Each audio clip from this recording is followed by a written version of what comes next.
Buonasera a tutti, benvenuti ad una puntata speciale del Medio Oriente dintorni show.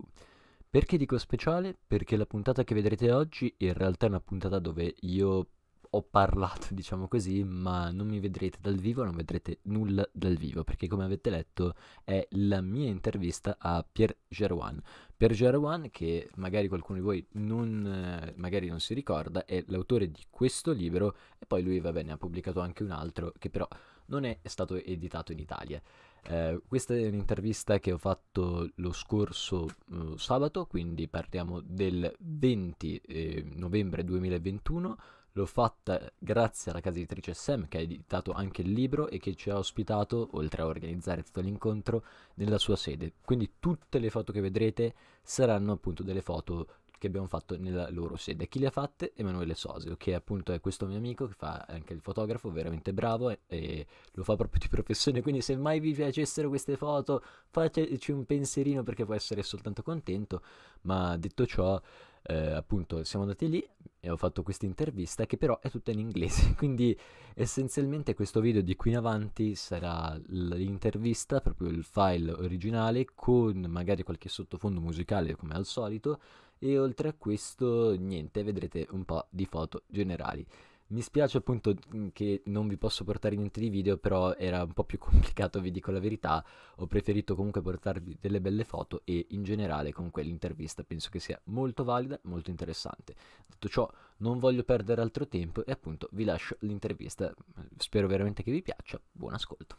Ah, dimenticavo. Se volete essere aggiornati sempre su tutti i contenuti di Medio Oriente dintorni e via discorrendo, vi invito a iscrivervi al canale Telegram, dove avreste trovato anche con molto anticipo, perché è uscita oggi, quindi il 23 novembre, tutta l'intervista tradotta in italiano. Ovviamente l'articolo che va al sito, ma non solo gli articoli al sito, anche gli articoli, e c'è anche il link al video. Detto ciò, adesso vi lascio davvero buon ascolto. First question that I want to ask you is if the story is a story more about you or about Camille El-Hourani. Because I see in the end then you quote this Camille El-Hourani that had the same surname. Yeah. But I don't understand exactly if it is your story, maybe with some pieces of him, or it's your story and you put this surname just for not say, okay, it's me. Mm-hmm. But I see that your story is quite different because you was born or you start to live in Jordan. Yes, I was born in Jordan. Okay. My parents, 82, they leave Lebanon. Okay. Go to Jordan, and I was born there. And when I was 3, we went to Germany. So quite similar to in the book. But I am curious because I see that the part, especially in which you talk about the depression of the main character, it's really deep. Honestly, I had discovered that I had a case of depression after reading your book. So your book for me... No, it's good because if you don't know, it's worse because you don't know how to try to go out. But thanks to your book, it's not wonderful because I say maybe sometime not really happy, but your book, it's really precious because I see for real what someone can understand, what someone can think about this thing. And for this, I'm curious if it's more your story or a story that you shared.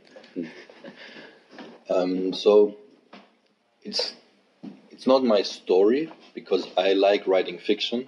This is what's most interesting to me. You know, I like inventing a story, but I think you cannot invent a story without, taking parts from reality, and so it's not my biography in the book. It's also not Camille El-Hourani's story, but he helped me a lot. For example, if you remember the story in the Carlton Hotel, with the closed door, with the militias coming, he told me this because he worked at the Carlton Hotel. But in the book, it's the father. So, as you see, I speak with people, I read, and I take their stories, and I make something new. So Camille El-Hourani, he told me a lot, and he helped me. So how was the Civil War when you are a young boy or a teenager? How is the Civil War? So he could help me with this, but I didn't take his story one-to-one, but I changed it, and for me, I am also a little bit in the book, not my biography, but my feelings, you know, because I think Samir is a very typical for second generation immigrant. Because his question is, where do I belong? You know, where's home? Yeah. Germany, in this case, Germany or Lebanon. I'm in between. And I think this in between, it's typical second generation. Yeah. For so many, no matter, you can be from Turkey, you can be from wherever. If you're second generation and you went to a country with your parents, there's always a second home somewhere, and this is what I wanted to show. But in the book, you represent the two way to. Yes. Yeah, because there is Yasmin and there is Samir. That completely different approach, but they are the two personality typical. Yes, I think so. Yes, I wanted also to show that there is, you know, that there are some other people, of course, that manage to integration and to manage to go on, of course, as well. And I like the idea in the book that it's the female, you know, that is the stronger character, if you like. Yeah. Who are you in these two different pictures? Yeah. I think maybe I'm both, but I changed. You know, when I was young, I was more like Samir. I always went to Lebanon every summer, visit my family, go back to Germany. I think Lebanon is paradise, you know. Later, after 2006, Hariri assassination and you know the war with Israel, this July war, I started to see, okay, maybe things are not completely paradise. Right. I need to learn more. I need to read more. I want to understand. And so I started doing research. I speak with people. I read. And I realized, okay, there are many things I didn't know. And so the image changes. It's more realistic now. I still think Lebanon is a beautiful country, but I still think at the same time, it's a mess. Yeah. So, in fact, I have two different questions. One, it's more literary because some people ask me what is the best book to understand maybe the civil war in Lebanon or the Lebanon, but it is a romance. Or another one question is, but this is really big, how do you see the Lebanon change? Because Lebanon changed a lot, for example, to this book and to the actual time. Yeah. So the first one, I think it is easier, maybe, or not, but it's more romance. So what is your favorite book? Or maybe, or better, the book that you think it is better to understand the Lebanon, but without a book then you need to study, for example. Yeah. And, yeah. Well, to be honest, I cannot think of any book that does something like this, where you have 30 years of Lebanese history with a story, you know. I know was from Rabbi Ahmad, for example, and Ital Adnan. They all write about Lebanon, but they write as Lebanese, and I have the feeling that if you are European, for example, and you read their books, you need a lot of insider information to understand the name of the militia, for example, and the context is very, I think, difficult to understand. So I wanted to write something new, and I wanted to write something that a story you can entertain, but also you can learn a lot. So I don't want to make commercial for my own book, but I think if you want to understand Lebanon and read a novel, maybe this is the book you need to read, because the other ones are very, they are great. They're great writers. They are famous for a reason, but they are very specific. Yeah. Yeah. In fact, this book, honestly, I see perfectly what you had said. This is not a book of, it's a book of Lebanese, but to second generation Lebanese. Yeah. Because, for example, I had read for one time Mahmoud Darwish, then live in Lebanon in 1982, and it's completely different because he know what happens around him. And in this case, it's quite particular because Palestinian, it's particular them. But yeah. And the second question was how change to this book to now? Because in a lot of pieces here, I see, then you see the truth. So Lebanon is a mess, more and more time. But I think that if there is a period to change in Lebanon, it is this one, because there are 2 years they are stopped in politics, and I think that the people start to say then we are all Lebanese. I don't care if this one is Druze, Christian, Muslim, or other. I mean, the country has always been changing, but at the same time, things have always been the same. So, for example, what has been always the same is the political class, same names, same, the son, the grandson, the whatever, it's the same families ruling the country for decades. This has always been constant, it never changed. And also the way they look at the past, or they don't look at the past, maybe, it has been the same. It didn't change. There has never been talking about the war, about the past, and saying, okay, we all did mistakes, let's build a future. So these are the things that stayed the same. At the same time, many things changed to the worse. Economics changed to the worse, corruption changed to the worse every time, situation of the people. So right now, I think you probably agree. It's. I can't remember from my lifetime a point that has been worse. That is it, because it's. I mean, now the problem is that the young generation is leaving. How can you build a future if the future is leaving, right? So it's very difficult. In this book, to come back to the romance, we see a character that effectively start to say something that you already say, so Yusuf. And I would like to know if the things that Yusuf thinks, it's yours. And I have another one question, but I think it's really strong, about what do you think about the father in the book? Because, for example, for me, it's not a really good father, and I don't understand in the end if Samir forgive him or not. Because for me, it's like he put a point and stop. But I don't understand if he put this point, for example, happy because he in the end time see the father, or unhappy because the father is a traitor. So yeah.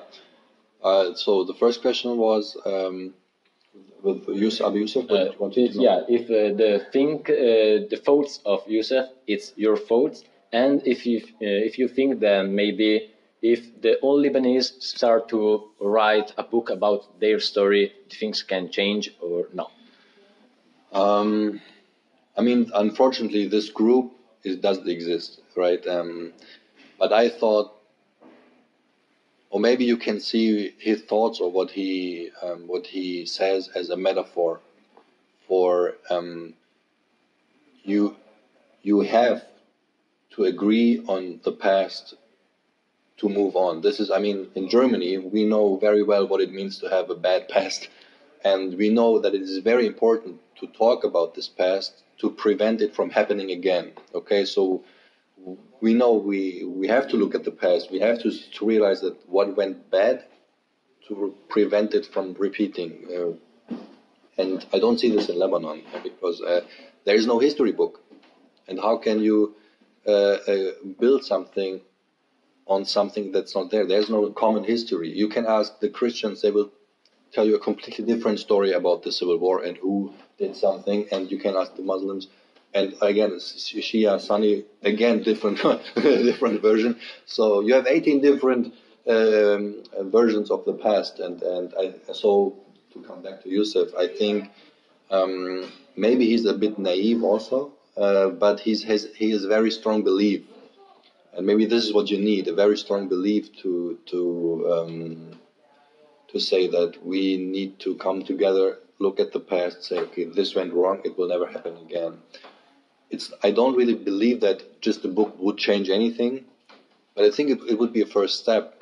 I think they should have a book, but I don't think it's the solution to everything, of course.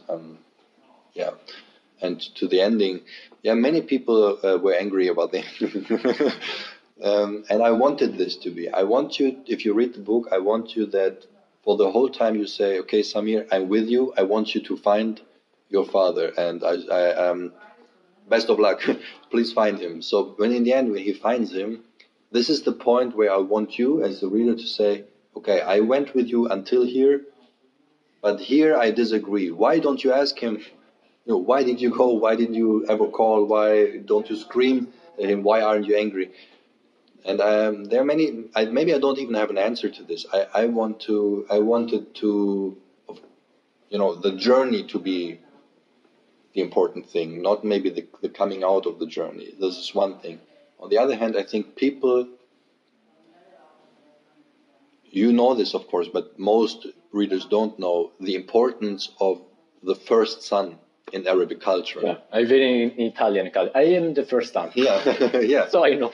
Yeah, and maybe yes. In Southern Europe, it's a little bit like in the Middle East, not the same. But I mean, Abu Yusuf is not Abu Samir; it's Abu Yusuf. And why? Because Yusuf is the firstborn.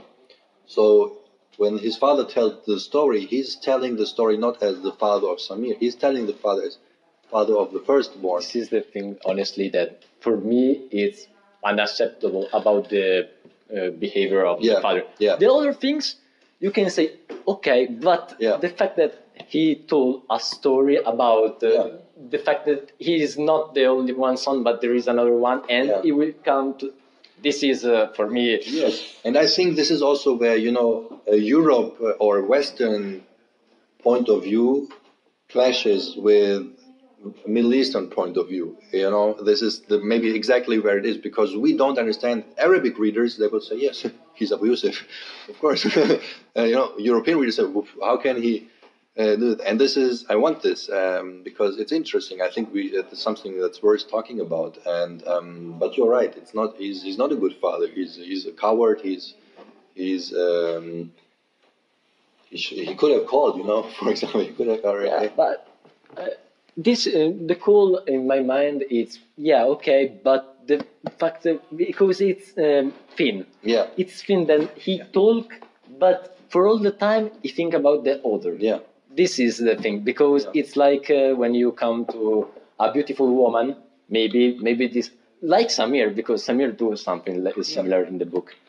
A woman that love you, but you with the mind are to another one girl. Yeah, it's like the same. Yeah. So it's worse because it means then the time in which you are together, you don't think about the fact that you are together, but how I like it. Then there is the other one son. This is for me. This is the really traitor. Not the second.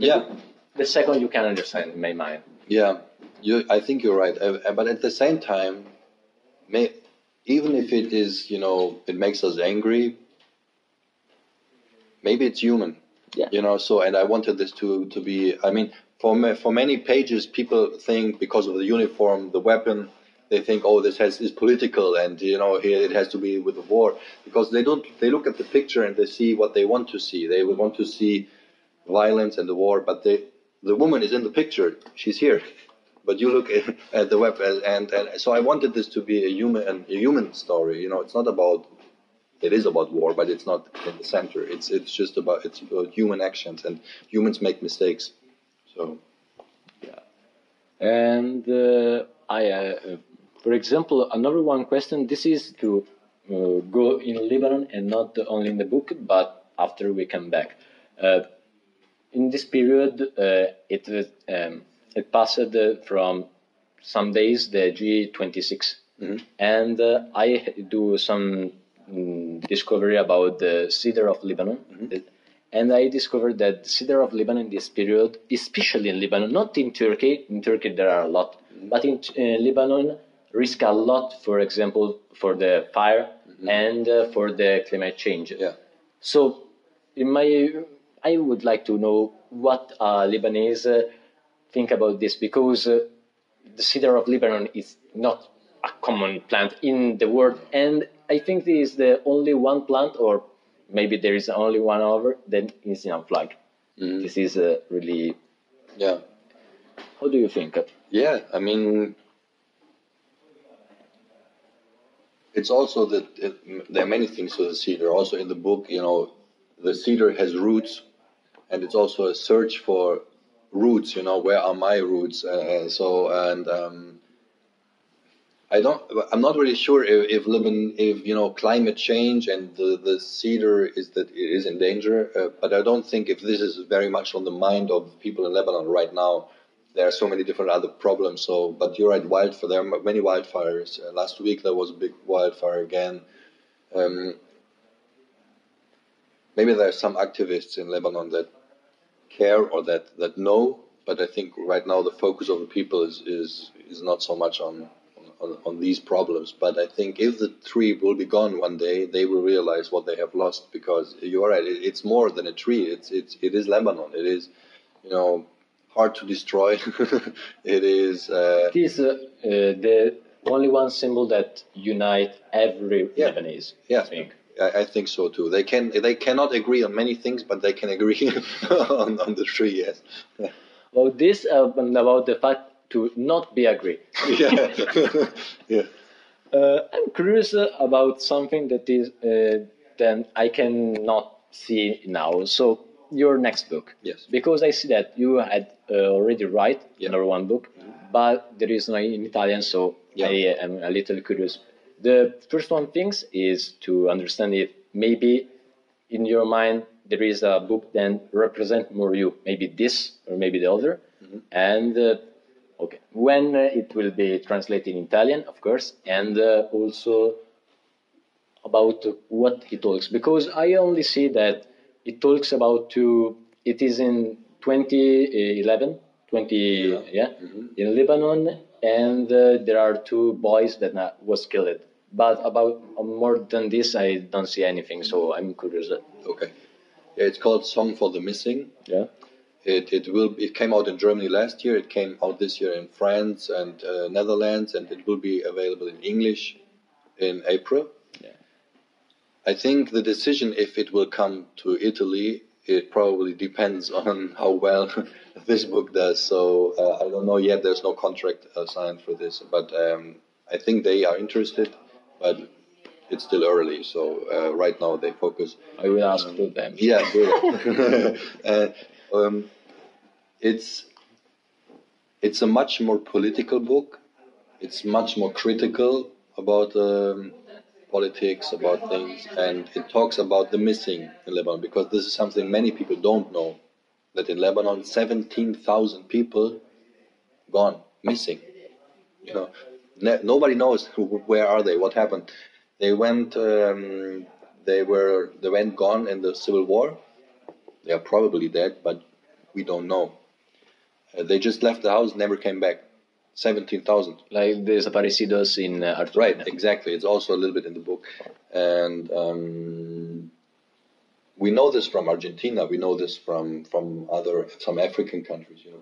But most people don't know about Lebanon. And so the book has 3 timelines. 2011 is when the Arab Spring rises, and there's starting civil war in Syria, and everything comes close to Lebanon. And there's Amin, the narrator, he's in Lebanon, and because everything is so starting to get critical and come closer, he is starting to write his memories on the year 1994, when he came to Lebanon as a 13-year-old with his grandmother.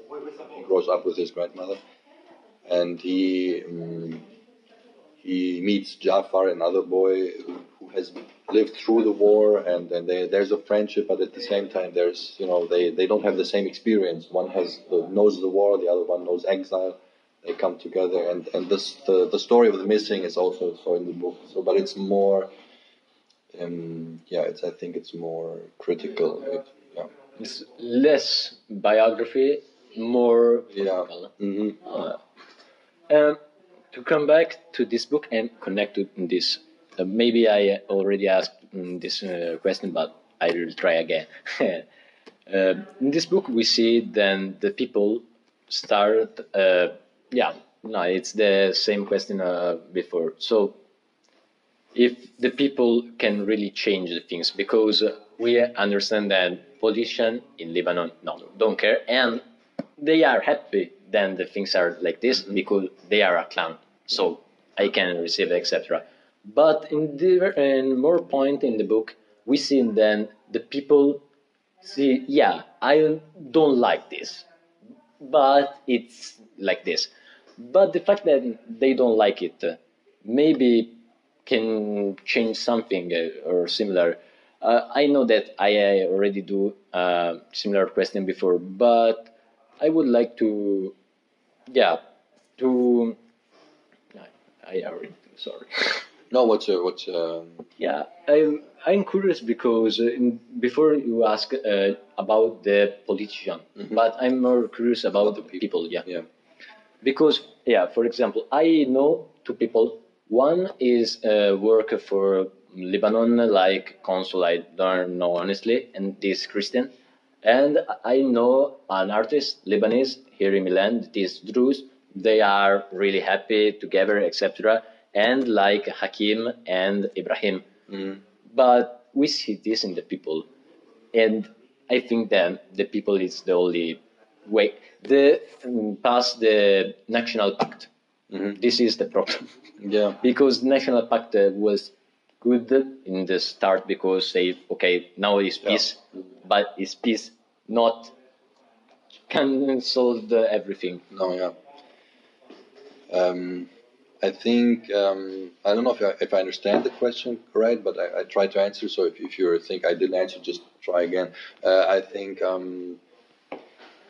what we saw in 2019, it was special, the demonstration. You know, the people on the streets, young people, and they said, you know, everybody has to go. We need completely new government, complete change, and this was new. I even in 2006, we know when people went the Cedar Revolution, they went on the street. Syria has to go. It wasn't the same. This time it was different because it was. They said everybody has to go. The parliament, and we need complete change. And unfortunately, I mean, it started in October, I think, 2019. Many months, young people, old people, Muslim, Christian, nobody cared. They just went on. They said we are Lebanese and we need a new start because it cannot stay like this. And it was special, and unfortunately, I mean, it went until March 2020, and then the pandemic came and lockdown and no demonstration. I think the political class is very lucky that this pandemic happened, because I don't know if they would still be here today. Even if there is the the explosion, it still would have happened because everything was already in the harbor, and it would have happened probably the same. But the demonstrations, I think they showed something, and this is maybe the answer, that if the situation is bad enough, and they start realizing one day maybe that they have to overcome these differences, and because in the end they all live on the same ground, they are neighbors, it's a small country, and they have to agree on something. And do you see this protest in Lebanon or in Germany? And my question is Bye. Thank you so much. See you next time. Yeah, see you. if it's different in your opinion.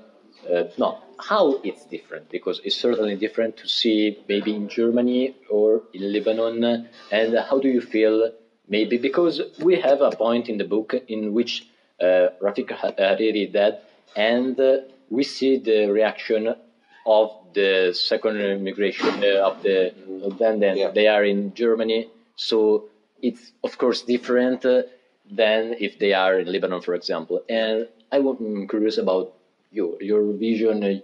How do you think it's different, for example, to another one in Lebanon, and how it's different? Because okay, it's a distance, this is okay, but even psychological.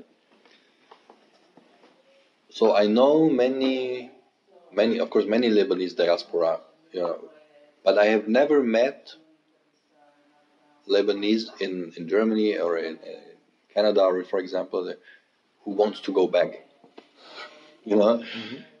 I have been, everybody I know and I'm talking to, they say, I'm very happy to go there in summer, back, visit my family.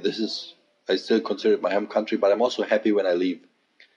And somehow I think they are very, very disappointed, by how things went up. I think maybe when they left Germany, left Lebanon in the 80s, and they maybe hope they would go back one day. I think today this is gone. They don't want to be there. And my father, he lives in Abu Dhabi. When he left Germany 16 years ago, I mean, he never felt Germany. He didn't like it. It was different, very different. But he didn't go back to Lebanon. He wanted to be in an Arab world with every language, but he went to Abu Dhabi. Of course, everybody now, they watch the situation, they are shocked, but at the same time, they are like, everybody, they are crazy, they are stupid, they feel something like, this distance, it makes something with you. They say, okay, I think it allows you a clearer picture, maybe, because you see, if you are in Beirut or in Lebanon, everything is close, the chaos is it's closer. In the distance, it's the same chaos, but you look at it. You have the time of inspire, etc. Yeah. And it's interesting to look at the people, Lebanese outside the country. And I mean, it's interesting that there are more Lebanese outside Lebanon. Yeah. I see especially in the South America. Yeah. In Brazil. Bolsonaro said that Brazil is an Arab country. But the president before Bolsonaro, it has his roots in Cura district. Mm-hmm. And the rival of Bolsonaro was Fernando Haddad. Okay. And this is particular because I had discovered that the Brazilian McDonald's is called Habibi. Mm-hmm. Yeah. In South America, there are a lot of Lebanese. It's Brazil, but South America, it's Canada, and it's Australia. They are the most. Yeah, but also in Argentina. Yeah. Argentina. In Chile, it's particular, but not about Lebanese, about the Palestinian, because there are more Christian and Palestinian in Chile than in Palestine. Mm-hmm. And at the same time, everybody's a businessman. Yeah, of course, they're really important. Yeah, but also in Brazil. Yeah. In fact, if you see something, Jorge Amado, I already read a book about Jorge Amado that is called The Turks to Discover of America, and in which we see Lebanese. Of course, then can solve everyone problem. So it finished, honestly. But it was really a pleasure to me. It is really interesting, and honestly, I will do a list of surprise of this year. This is one of the surprise because I honestly say, oh, it's good, but that's something different. So thank you very much. Pleasure. No, it's a pleasure to meet you. Thank you. Thank you so much.